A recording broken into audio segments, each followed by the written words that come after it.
बोल सच्चे दरबार की जय।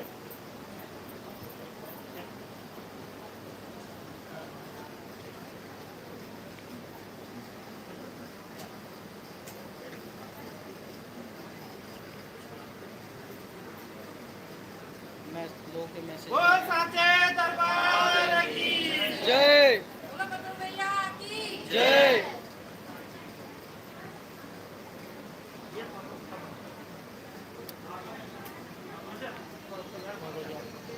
पीछे जाओ ना।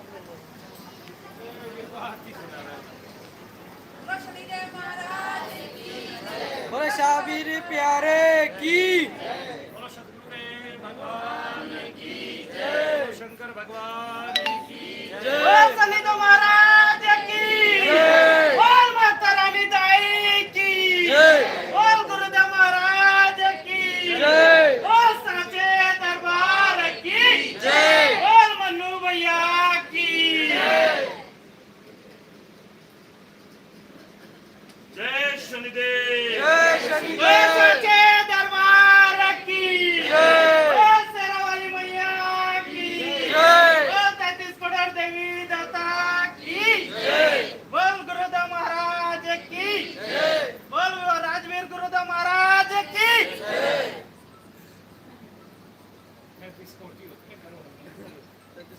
कोटि में ही करोड़ों की संख्या पूर्ति हो जाती है।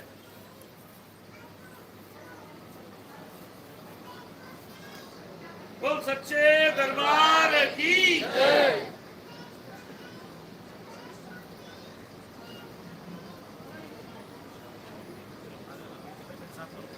ओम नमः शिवाय ओम नमः शिवाय ओम नमः शिवाय ओम नमः शिवाय ओम नमः शिवाय। आज भाई का तिलक तो लगा है।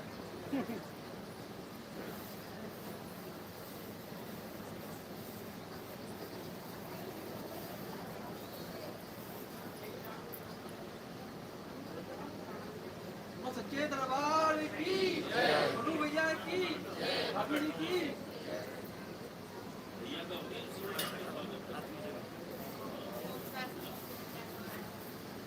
ना भाई गलत तरीका लगा।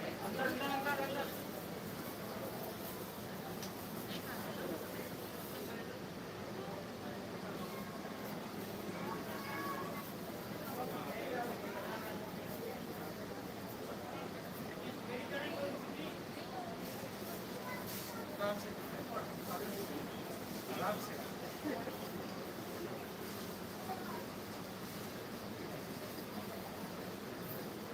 ऐसे ही बारिश कर दो।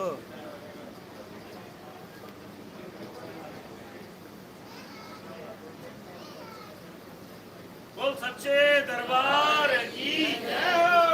बोलो बृहस्पति देव भगवान की जय। बोलो शुक्रदेव भगवान की जय।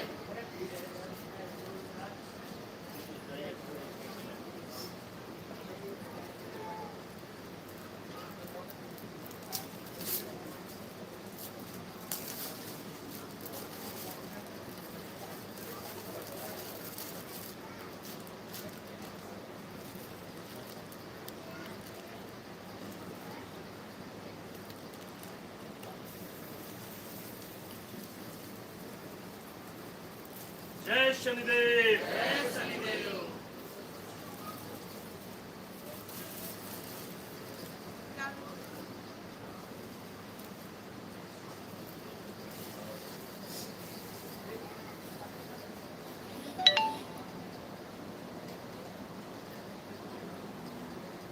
बोल सच्चे दरबार की जय।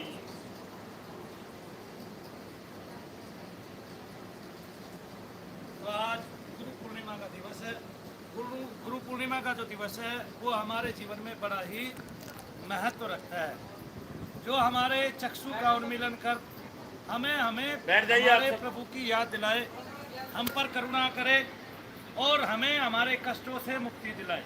हमारा गुरु पूर्ण रूप से कैसा होना चाहिए, जैसी मैंने 3 बातें आपको बताई है। यानी कि हमारे चक्षु को उन्मीलन करे, अंतर की तरफ ले जाए और बाह्य जो दर्शन है जो ऐश्वरिक दर्शन है और जो माया में दर्शन है उसको बंद करके हमें जो परम शांति का मार्ग है, जो हमारे मन का त्राण करता हो और हमें सदगति प्रदान कराए, ऐसे मार्ग को प्रशस्त कराने वाला हमारा कौन है? गुरु है। तो गुरु रूप में हमें किसकी पूजा करनी चाहिए? भगवान शंकर की। किसकी पूजा करनी चाहिए? भगवान शंकर। सभी आत्माओं के अंतर में भगवान शंकर गुरु रूप में सम्मिलित रहते हैं। ओम उनका बीज है और संसार में सर्वत्र सबसे ही बड़े हैं, उनको महादेव बोलते हैं और देवों के देव बोलते हैं।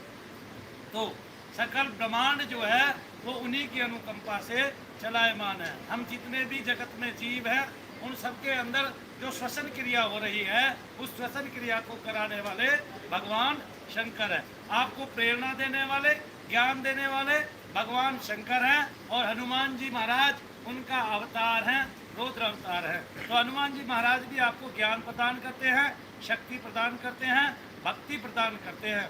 तो उनके समस्त रूप आपको इसी तरह भक्ति ज्ञान प्रदान करते हैं। भगवान बृहस्पति आपके गुरु रूप में पूजे जाते हैं देवताओं के, तो वो भी आपको गुरु तुल्य, यानी कि वो भी समस्त संसार के देवताओं के गुरु कहलाते हैं। और इसमें शुक्रदेव भी आते हैं जो भगवान शंकर का साक्षात स्वरूप है। लेकिन कुछ कलियुगी मानव भगवान शुक्र को कुछ कम समझते हैं, लेकिन उनसे बड़ा तप आज तक स्वयं भगवान शंकर कहते हैं अन्य किसी देवता की हिम्मत तक नहीं होती, सोच भी नहीं पाता कि मैं इतना बड़ा तप करूंगा, कितना जैसा शुक्राचार्य ने किया। इसलिए वो देवताओं में और दैत्यों में दोनों में ही गुरु रूप में पूजित होते हैं। तो सतगुरुदेव यानी कि बृहस्पति देव, भगवान शंकर और हनुमान जी महाराज, ये सब गुरु रूप में पूजे जाने चाहिए। और हनुमान जी महाराज को आप लोग रक्षार्थ के रूप में पूजते हैं और गुरु से बड़ी रक्षा कोई नहीं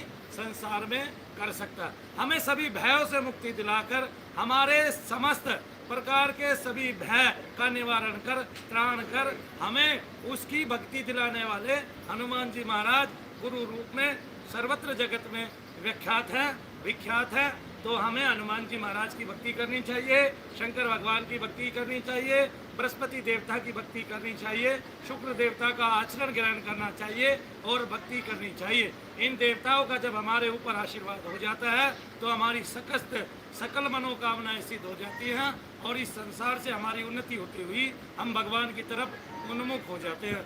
जो हमें अंधकार से उजाले की ओर ले जाता है उसको गुरु कहते हैं। जो हमें हमारी आदतें सुधारता है, हमारे अंदर अमेंडमेंट्स करता है, आदतों को सुधार देता है, हमारे एक एक गुण की वृद्धि करता है। और जो देवताओं में गुण हैं वही गुण जब हमारे अंदर उत्पन्न हो जाते हैं तो क्या होता है?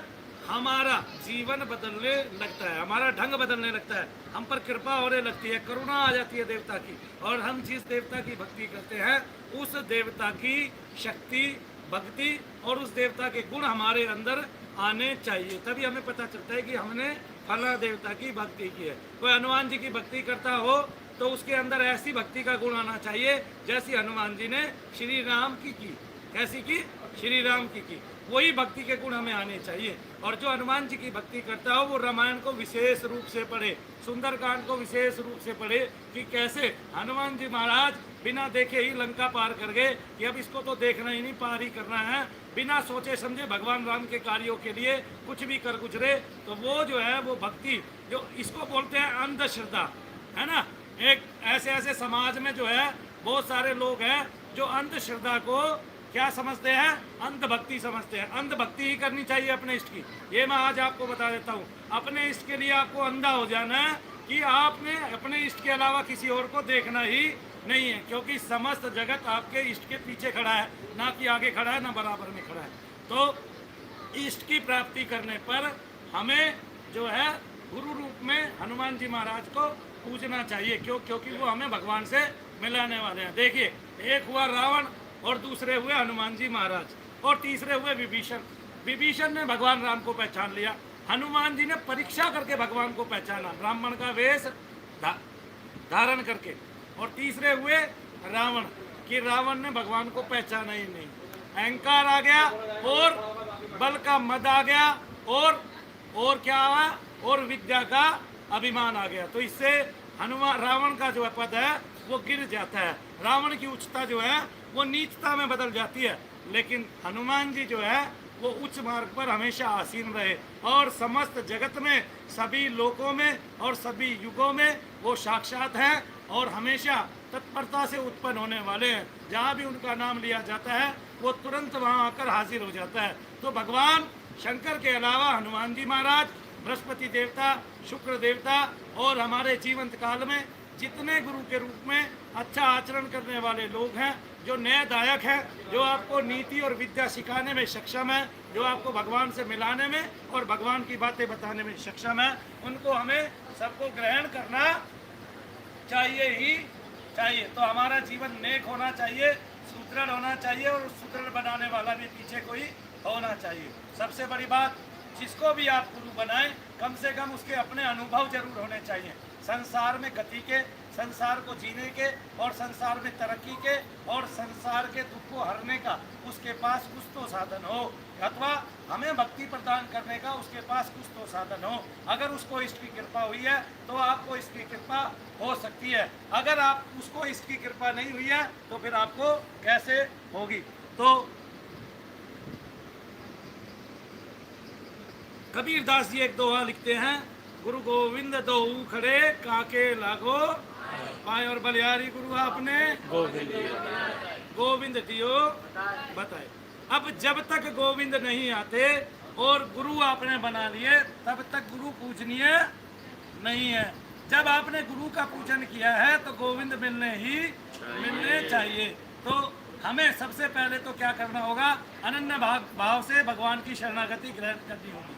हमें ये सोचना होगा, हमारा एक बच्चा है, हमारा एक बेटा है, वो मर गया और हम उसके मरने पर जहाँ तक रोते हैं गला भर भर के, जहाँ डकारे मार मार के रोते हैं और जितना वेग हम लेते हैं और जितनी उसकी यादें हमें आती हैं और तड़पाती हैं, उतना ही वेग, उतना ही आवेग, उतना ही संवेग, तीव्र संवेग और हमारी उत्कट इच्छा, अनन्य भाव हमारा हमें प्रभु से तुरंत के तुरंत मिला सकता है, आज ही मिला सकता है, अभी मिला सकता है। हमें ऐसा वेग आना ही आना चाहिए। कम से कम 24 घंटे में मन भर के एक बार उसको याद करना ही करना है और मन ही मन जाप करना है और ओम नमः शिवाय ओम का जाप करना है। ओम बीज को आगे लगाकर, ओम बीज को पीछे लगाकर हमें जप करना ही करना है।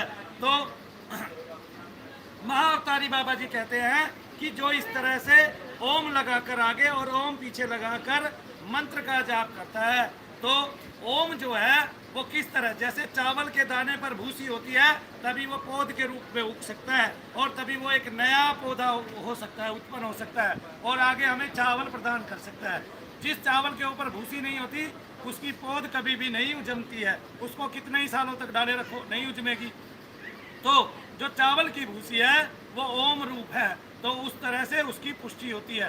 तो हमें ओम आगे लगाकर, ओम पीछे लगाकर जो बाह्य वायु की प्रविष्टि है मंत्र के अंदर वो दूर करनी है, जिससे हमारा मंत्र तेजी से सर्वसिद्ध हो सके। और आप देखिए पूरे संसार में जितने भी भक्तगण हैं उनके पास आने वालों में और हमारे पास आने वालों में एक ही विशेषता है। क्या विशेषता है? हमारे यहाँ लोग रोजाना शनिदेव का कोई ना कोई स्वप्न देखकर सोते हैं और उठते हैं और जागते हैं और हमें दुनिया भर की बातें बताते हैं।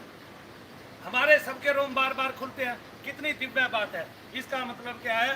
आपकी दिशा सही है। इसका मतलब क्या है? आपका मंत्र सही दिशा में काम कर रहा है। इसका मतलब क्या है कि जब हमें निगेटिविटी होते हुए हमारा मंत्र इस दिशा में काम कर रहा है, तो जब हम पूर्ण रूप से पॉजिटिव हो जाएंगे तब हमारा मंत्र हमें क्या चीज़ नहीं प्रदान करेगा। तो भगवान का अनन्य भाव से, तीव्र संवेग से, उत्कट इच्छा लेकर जब करना है और आवेश धारण नहीं करना है। भगवान को बोलना है कि हमें आप हमेशा सौम्य रूप में मिलो, आपकी तरंगे हमें उज्ज्वलता प्रदान करने वाली हो, बुद्धि प्रदान करने वाली हो, यश प्रदान करने वाली हो और हमें इस भाव सागर से पार करने वाली हो। तो बोलो सतगुरुदेव भगवान की जय, शंकर भगवान की जय, शनिदेव महाराज की जय, बोलो साबिर प्यारे की जय, बोलो बजरंगबली महाराज की जय, बोलो बृहस्पति देव भगवान की जय, बोलो शुक्रदेव भगवान की जय। आप सतगुरुदेव की आरती करेंगे, उसके बाद बाहर चलेंगे। आप लोग जो है प्रसाद लेकर ही जाना। एक पुस्तक हमें दे दो।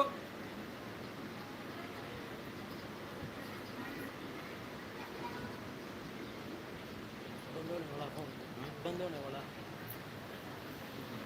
बंद होने वाला।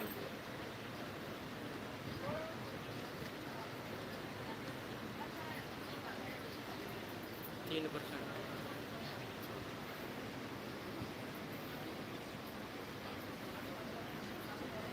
तो मनु भैया ने गुरु रूप में बृहस्पति देव को भजा और वो मिले, उनकी प्राप्ति हुई। शनिदेव को भजा, वो मिले, उनकी प्राप्ति हुई। और इसके बहुत सारे प्रमाण हमने अपनी पुस्तक में भी दिए और दोनों हाथ उठाकर समस्त संसार को, समस्त जगत को इस बात के हमने प्रमाण दिए। तो मैं छोटी सी आरती है, लय बदना गाकर, क्योंकि मेरे से गाई नहीं जाएगी, गला ज़्यादा खराब है और जोर से बोलना पड़ रहा है। लय बदना गाकर आपको ऐसे ही सुनाता हूँ कि आपके गुरु के लक्षण क्या होने चाहिए। कि आरती श्री गुरुवर की कीजिए, भक्तन के हितकर की कीजिए। जो भक्तों के हितकारी हैं ऐसे गुरु का हमें सदैव पूजन करना है, सदैव आरती करनी है। भक्तन हृदय आप विराजे, पात्र माल स्वर्ण दंड कर साजे।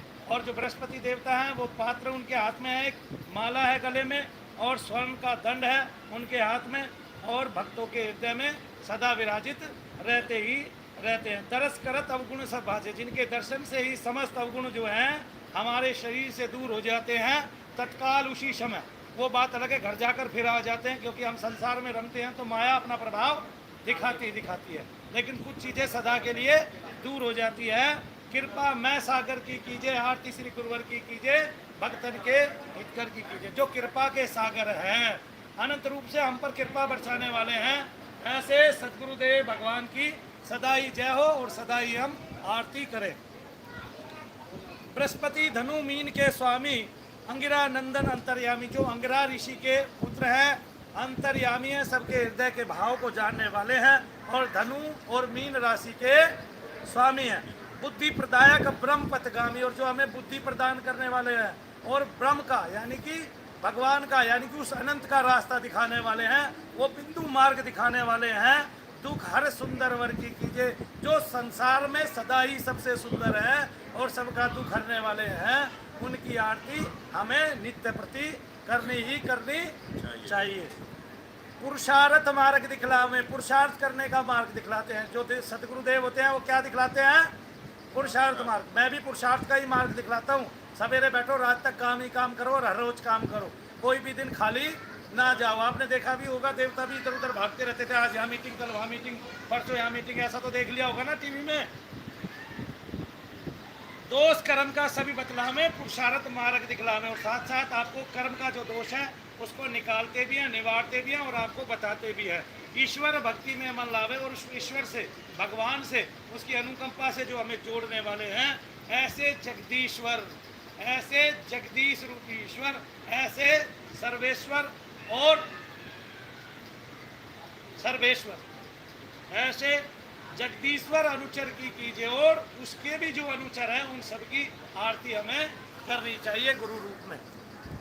सत्संग गुरु का करता पावन, देवे योग समाधि साधन। और जो गुरु का सत्संग है, गुरु के जो मुख्य वाक्य हैं वो आपको पावन करते हैं हमेशा, और देवे योग समाधि साधन, और उनको हृदय में ग्रहण करने से हमें समस्त प्रकार के योगों की प्राप्ति होती है, समाधि साधनों की प्राप्ति होती है। गुरु ही जग में अधम उदाहरण, और वो अधमों का उदाहरण करने वाले हैं। साईं समचर निर्मल की कीजिए, वो जो सबसे सुंदर हैं, वो जो बिल्कुल निर्मल हैं, और साईं यानी कि भगवान ब्रह्म के आगे जो अनुचर का काम करते हैं और उनके समान निर्मल हैं, ऐसे गुरु की आरती करनी ही करनी चाहिए, नित्य प्रति करनी चाहिए। और ऐसे सदगुरुदेव हमारे दुर्भाग्य जीव सहायक दाता, हमारे इस जीवन के, इस दुर्भाग्य के सहायक बने। निर्बल के तुम नायक दाता, और हम निर्बल हैं, वे हमारे नायक बने। सकल मनोरथ दायक दाता, और सभी प्रकार के मनोरथ हमें प्रदान करें। वो करुणा कर, जो करुणा करने वाले हम दीनों पर, दिलबर की कीजिए, जो हमारे दिल में, हमारे हृदय में रहने वाले हैं।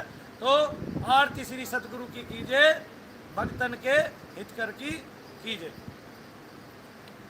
सदचित आनंद कंद तुम्ही हो, सभी प्रकार के चित्त में जितने भी आनंद उत्पन्न होते हैं वो सब आप ही हो और कोई नहीं है। धरणी दिनकर चंद तुम्ही हो, और ये पृथ्वी, गगन, समीर, जो भी है संसार में जिसकी भी रचना है वो सब आप हो। हमें ऐसा मानना चाहिए कि हमारे गुरु में ये सब गुण है, विराजित है, क्योंकि गुरु भगवान शंकर ही हैं। अंततः सब आत्माओं के गुरु क्या हैं? भगवान शंकर हैं। और गायन के सब छंद तुम्ही हो, गायन में जितने भी छंद लगते हैं वो सब हमारे गुरु हैं। मन हर कवीश्वर की कीजिए, जो मन को हरने वाले हैं और जिनकी कवित्व शक्ति आपके मन को हर लेती है, ऐसे गुरु की हमें आरती नित्य प्रति करनी चाहिए। हम सब गुरु की शरण में हैं, गुरु शरणागत के प्रतिपालक, और वो अपनी शरणागतों के प्रतिपालक है, हमारी रक्षा करने वाले हैं, भक्तन के जीवन संचालक, हमारे जीवन का संचालन करने वाले हैं, हमें अच्छे पथ की ओर ले जाने वाले हैं, हमारे कष्टों का त्राण करने वाले हैं। और शरण में सतगुरु है मनु बालक, और मनु रूप जो बालक है वो आपकी शरण में है। अजर अमर सुख कर की कीजिए, जो अजर है, अमर है, अविनाशी है और सुख राशि है, और हमें सब प्रकार के सुख प्रदान करने वाले हैं। हमें नित्य प्रति ऐसे सदगुरुदेव भगवान की आरती करनी ही करनी चाहिए। आरती श्री गुरुवर की कीजिए, भक्तन के हित कर की कीजिए। गुरुर ब्रह्मा गुरुर विष्णु गुरुर्देवो महेश्वरा, गुरुर साक्षात परब्रह्म, तस्मै श्री गुरुवे नमः। ध्यान मूलम गुरु मूर्ति, पूजा मूलम गुरुपदम, मंत्र मूलम गुरु वाक्यम, मोक्ष मूलम गुरु कृपा। बोलो सद्गुरुदेव भगवान की जय, बोलो शंकर भगवान की जय, बोलो आशुतोष भगवान की जय, बोलो शशांक शेखर की जय, बोलो बजरंगबली महाराज की जय, बोलो इष्टदेव श्री शनिदेव महाराज की जय, बोलो साबिर प्यारे की जय, बोलो सतगुरुदेव भगवान की जय, बोल सच्चे दरबार की जय। जय शनिदेव सबको। इसी के साथ हमारा लाइव समाप्त है।